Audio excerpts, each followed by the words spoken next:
పట్టికలతో ఉంటుంది అధ్యక్ష. అట్లానే గిరిజన ప్రాంతాల్లో ఉండేటటువంటి గిరిపుత్రులకు ఉపాధి అవకాశాల కోసం అందరు ప్రభుత్వాలను కూడా వెతుకులాడుతూ ఉంటాం అధ్యక్ష. అదేవిధంగా మైదాన ప్రాంతాలలో ఇప్పుడు వికారాబాద్ లాంటి ఏరియాలో ఎక్కడైతే సన్ఫ్లవర్, ఓమ ఇవన్నీ పండిస్తారో వాటిలో ఇంటర్లేసింగ్ క్రాప్ కూడా హనీబీస్ని పెంచేటటువంటి ఆస్కారం ఉంటుంది అధ్యక్ష.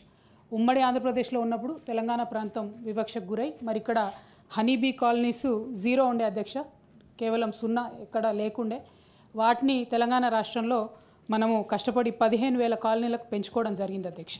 సో ఇప్పుడు గౌరవ మంత్రివర్యులని మేము రిక్వెస్ట్ చేసేది ఏంటంటే ఈ హనీబీ కాలనీస్ని ఎస్పెషలీ ఆసిఫాబాద్, భద్రాచలం ఇట్లాంటి ఏరియాస్లో కనుక పెంపకం చేసినట్టయితే చాలా మంచి రిజల్ట్ ఉంటుంది. అట్లానే గిరిపుత్రులందరికీ కూడా సహాయం చేసినట్టు ఉంటుంది అనేటటువంటి ఒక ఆలోచనతో అడుగుతా ఉన్నాం అధ్యక్ష. అట్లానే నల్గొండ బత్తాయి తోటలు ఎక్కువ ఉంటాయి అధ్యక్ష తమ సొంత జిల్లాలో. మరి అక్కడ కూడా ఇంటర్లేసింగ్ క్రాప్గా ఇది పనికొచ్చేటటువంటి ఆస్కారం ఉంటుంది కాబట్టి గౌరవ మంత్రివర్యుల్ని దీని మీద శ్రద్ధ పెట్టవలసిందిగా నేను రిక్వెస్ట్ చేస్తున్నా అధ్యక్ష. అట్లానే నేను ఇంకొక ప్రశ్న అడిగాను అధ్యక్ష, పట్టు పరిశ్రమకు సంబంధించి అంటే మల్బరీకి సంబంధించి చేయాల్సినటువంటి సాగు గురించి అడగడం జరిగింది అధ్యక్ష. దానిలో కూడా శోచనీయమైనటువంటి అంశం ఏంటంటే మా నేతన్నలకు రైతన్నలకు పనికొచ్చేటటువంటి అంశంలో కూడా ప్రభుత్వం మరి 16 కోట్లు బడ్జెట్లో పెట్టింది, కానీ ఏమాత్రం కూడా రీసెర్చ్ ఇన్స్టిట్యూట్ పెట్టేటటువంటి ఇంట్రెస్ట్ లేదని చెప్పడం కొంచెం శోచనీయం అధ్యక్ష. అంతకుముందు కేసీఆర్ గారు అధికారంలో ఉన్నప్పుడు ఉమ్మడి ఆంధ్రప్రదేశ్లో సాగు లేకుండే అధ్యక్ష, మల్బరీ సాగు పూర్తిగా లేదు. దాన్ని మరి 13,000 ఎకరాలకు పెంచుకోవడం జరిగింది అధ్యక్ష. అట్లానే మనము జగిత్యాలో గౌరవ పెద్దలు జీవన్ రెడ్డి గారు మేమందరం కూడా కలిసి కొంతమంది యువ రైతుల్ని మరి ప్రోత్సహించి మల్బరీ సాగు అక్కడ కూడా ప్రయత్నం చేసినాం అధ్యక్ష. అయితే చాలా తక్కువ సంఖ్యలో వాళ్ళు ముందుకు వచ్చినారు. అక్కడ అగ్రికల్చర్ కాలేజ్ ఉంది కాబట్టి జగిత్యాల క్షేత్రంగా మల్బరీ ఈ మన సిల్క్ వామ్ రీసెర్చ్ స్టేషన్ పెట్టినట్టయితే చాలా ఉపయోగంగా ఉంటుంది అనేటటువంటిది కూడా రిక్వెస్ట్ చేస్తూ ఉన్నాం అధ్యక్ష. గౌరవ మంత్రివర్యులు దృష్టికి తీసుకురావాల్సినటువంటి మరొక ముఖ్యమైనటువంటి అంశం ఏంటంటే ఇప్పుడు ఈ సెరికల్చర్ డిపార్ట్మెంట్లో అధ్యక్ష 650 వరకు అలాటెడ్ జాబ్స్ ఉన్నాయి అధ్యక్ష. గత 15 నెలల్లో దాదాపుగా 400 మంది రిటైర్ అయ్యారు అధ్యక్ష. సో వారి స్థానంలో మన కాకతీయ యూనివర్సిటీలో అధ్యక్ష పీజీ డిప్లొమా ఉంది సెరికల్చర్లో.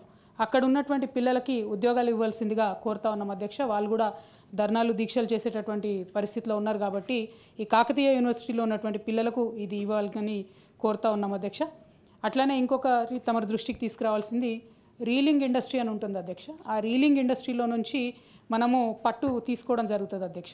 మీ అందరికీ తెలుసు పోచంపల్లి, ఇక్కత్, గద్వాలు, నారాయణపేట వీటన్నిటికీ కూడా మనకు జిఐ ట్యాగ్ ఉంది అధ్యక్ష. ఆ జిఐ ట్యాగ్ ఉన్నటువంటి ఈ చోటంతటి కూడా మనం బెంగళూరు నుంచి మరి పట్టును ఇంపోర్ట్ చేసుకుంటా ఉన్నాం అధ్యక్ష. దానివల్ల పట్టు చీరలు నేసేటటువంటి నేతన్నలకు కూడా అదనపు భారం పడుతూ ఉంది అధ్యక్ష. మేము కేసీఆర్ గారి హయాంలో ప్రతి పట్టుగుళ్ళకి 75 రూపాయల చొప్పున వరుసగా డబ్బులు ఇచ్చుకుంటూ వచ్చాం అధ్యక్ష. తమరు వచ్చినటువంటి సంవత్సర కాలంలో 8 కోట్ల రూపాయలు నేతన్నలకు బాకీ పడ్డారు అధ్యక్ష. ఆ బకాయిలను కూడా త్వరగా రిలీజ్ చేయవలసిందిగా కోరుతా ఉన్నాం అధ్యక్ష. అదేవిధంగా గౌరవ మంత్రివర్యుల దృష్టికి తీసుకొచ్చేది ఏంటంటే ఎన్నడూ లేని విధంగా కేంద్ర ప్రభుత్వం జిఎస్టీని విధించింది అధ్యక్ష చేనేత వస్త్రాల మీద. దాన్ని మేము మ్యాచింగ్ గ్రాంట్ ఇస్తాము, మా రాష్ట్ర ప్రభుత్వం నుంచి జిఎస్టీని చేనేత మీద మాఫీ చేస్తామని చెప్పారు అధ్యక్ష. మరి గత సంవత్సర కాలంలో ఆ ప్రపోజల్ని ఏం చేశారు? ఈ సంవత్సర కాలంగా మరి నేతన్నలు కట్టినటువంటి జిఎస్టీకి రాష్ట్ర ప్రభుత్వము మళ్ళా రియంబర్స్మెంట్ ఇస్తుందా ఏంటి అన్నటువంటి అంశాలని కూడా చెప్పవలసిందిగా నేను కోరుతా ఉన్నాను. 7/12/2023 తేదీ తర్వాత ఈ ప్రభుత్వం వచ్చిన తర్వాత 55,172 పోస్టుల ఎంపిక ప్రక్రియ పూర్తయింది అధ్యక్ష. 54,573 పోస్టుల నియామక ఉత్తర్వులను కూడా ఇప్పటికే జారీ చేసి వాళ్ళందరికీ నియామక పత్రాలు కూడా అందించడం జరిగింది అధ్యక్ష. అట్లాగే ప్రభుత్వ గ్రాంట్ అండ్ ఎయిడ్ సంస్థలు, పిఎస్సీలు వివిధ నేరు నియామక ఖాళీలను భర్తీ చేయడం కోసం పోటీ పరీక్షలను సకాలంలో నిర్వహించేలా చూడటానికి పరీక్షల కోసం తమ షెడ్యూల్ను రూపొందించుకునేందుకు విద్యార్థులకు వీలు కల్పించడానికి 7/8/2024 తేదీ గల ఆర్థిక శాఖ సంబంధించి 24-25 సంవత్సరం తెలంగాణ జాబ్ క్యాలెండర్ కూడా జారీ చేయడం జరిగింది అధ్యక్ష.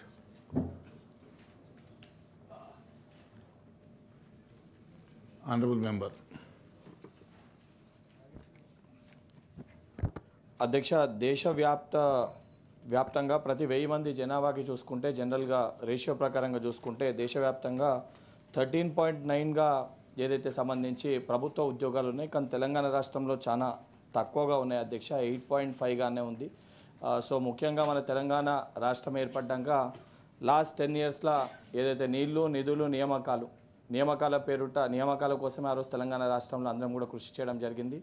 సో దానికి ఉన్న ఏదైతే సంబంధించి జాబ్స్ పైన కానివ్వండి, అండ్ దాంతోపాటు ప్రభుత్వానికి ఏదైతే 2017కి వెళ్ళి పెండింగ్లో ఉన్న ఉద్యోగ నియామకాలు సంబంధించి వాటన్ని సమస్యల్ని పరిష్కరించి హారిజాంటల్ వర్టికల్ ఇష్యూని కూడా రిజాల్వ్ చేసి ఏదైతే మహిళలకి 57%, పురుషులకి 53% ఉద్యోగాలు ఏదైతే వచ్చిన లిస్టు ప్రకారంగా అంటే ఇచ్చిన డేటా ప్రకారంగా ఏదైతే ఆ రకంగా రిజర్వేషన్ కల్పించినందుకు అన్నింటినీ పరిష్కరించినందుకు ధన్యవాదాలు ప్రకటిస్తూ దీన్ని కూడా ఏదైతే సంబంధించి జాబ్స్ ఆఫ్ ఇంక్రిమెంట్ చేయాలని కూడా రిక్వెస్ట్ చేస్తున్నాను అధ్యక్ష. Thank you. జీవన్ రెడ్డి గారు. రాష్ట్ర ప్రభుత్వం ధన్యవాదాలు అధ్యక్ష.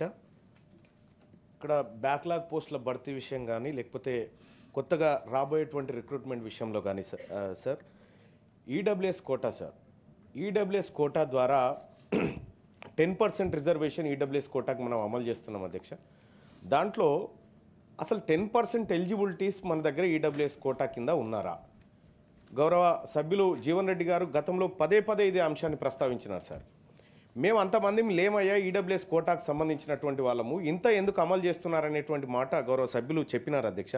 సో ఇటీవల భర్తీ చేసిన వాటి 50,000 ఉద్యోగాల విషయంలో రాష్ట్ర ప్రభుత్వానికి కృతజ్ఞతలు తెలియజేస్తూనే ఇందులో ఈడబ్ల్యూఎస్ కోటాకు ఎక్కువ అమలు చేయడం వల్ల ఇందులో బీసీ ఎస్సీ ఎస్టీలకు రావాల్సినటువంటి ఉద్యోగాల విషయంలో కొంత నష్టం జరుగుతుందనే విషయాన్ని సభ దృష్టికి తెస్తా ఉన్నాం అధ్యక్ష. అలాగే ఇప్పుడు రాబోయేటువంటి వాటిలో కూడా జబల్పూర్ హైకోర్టు అధ్యక్ష కేసు నెంబర్ 9692 ఆఫ్ 2021లో వాళ్ళు కేసు వేస్తే మొన్న అధ్యక్ష ఎక్కడ 2024లో తీర్పిస్తూ మొత్తం 100% ఉద్యోగాలు ఉంటే దాంట్లో 50% ఉద్యోగాలు రిజర్వ్డ్ పోగా మిగిలిన 50లోంచి 10% ఈడబ్ల్యూఎస్ వరకు తీసుకోవచ్చని చట్టం చెప్తుంది అధ్యక్ష. కానీ మనం ఉన్నటువంటి మొత్తం 100లోంచి 10% తీయడం వల్ల ఇక్కడ బీసీలకు ఎస్సీలకు ఎస్టీలకు అలాగే ఓపెన్ కేటగిరీ అభ్యర్థులకు కూడా నష్టం జరుగుతూ ఉంది అధ్యక్ష. ఇప్పుడు నేను గవర్నమెంట్ని తమ ద్వారా చేసేటువంటి రిక్వెస్ట్ ఏంటంటే అధ్యక్ష ఈడబ్ల్యూఎస్ కోటా ఫిక్స్ చేయండి. ఈడబ్ల్యూఎస్ కోటా ఫిక్స్ చేయడం ద్వారా దాంట్లో ఒరిజినల్గా ఎలిజిబిలిటీస్ ఎంతమంది ఉన్నారో అంతమందికి ఇవ్వడానికి మనకు అవకాశం ఉంది.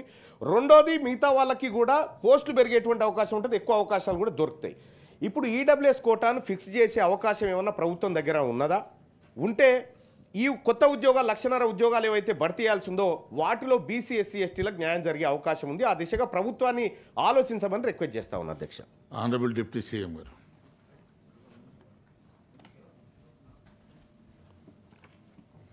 అధ్యక్ష, ఈ ప్రభుత్వం పెద్దలు జీవన్ రెడ్డి గారు చెప్పినట్టు రాష్ట్రం తెచ్చుకున్నదే ఉద్యోగాల కోసం. నిరుద్యోగ యువతీ యువకులు అందరికి కూడా ఉద్యోగ అవకాశాలు కల్పించి వాళ్ళు జీవితంలో స్థిరపడుతూ సమాజానికి కూడా ఉపయోగపడాలనే ఆలోచనతోనే రాష్ట్రం తెచ్చుకున్నాం. 10 సంవత్సరాల సమయంలో ఆ రిక్రూట్మెంట్ జరగపోగా ఉద్యోగాలు లేక నిరుద్యోగ యువతీ యువకులంతా అల్లాడిపోయి ఇందిరమ్మ రాజ్యాన్ని తెచ్చుకున్నారు అధ్యక్ష. తెచ్చుకున్నటువంటి సందర్భంగా నిరుద్యోగ యువతీ యువకులందరికీ కూడా ఉద్యోగ అవకాశాలు కల్పించాలనేటువంటి ఆలోచనతోనే వచ్చిన కొద్ది సమయంలోనే ఇప్పటివరకు మేము చెప్పినట్టుగా పబ్లిక్ సర్వీస్ కమిషన్ని ప్రక్షాళన చేయటమే కాకుండా జాబ్ క్యాలెండర్ను ప్రకటిస్తూ ఉన్న ఉద్యోగాలకు సంబంధించి ఖాళీలన్నింటినీ కూడా లెక్కిస్తూ నోటిఫికేషన్ చేస్తూ ఒక కంటిన్యూస్ ప్రాసెస్ని ముందుకు తీసుకొని పోతా ఉన్నాం.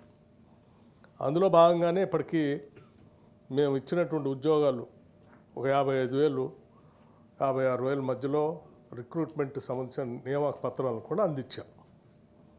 సరే మిత్రుడు గౌరవ శాసనమండలి సభ్యులు ఈ నోటిఫికేషన్ ఎప్పుడు ఇచ్చారు, రిక్రూట్మెంట్ ఎప్పుడు చేశారని అడుగుతా ఉన్నాం.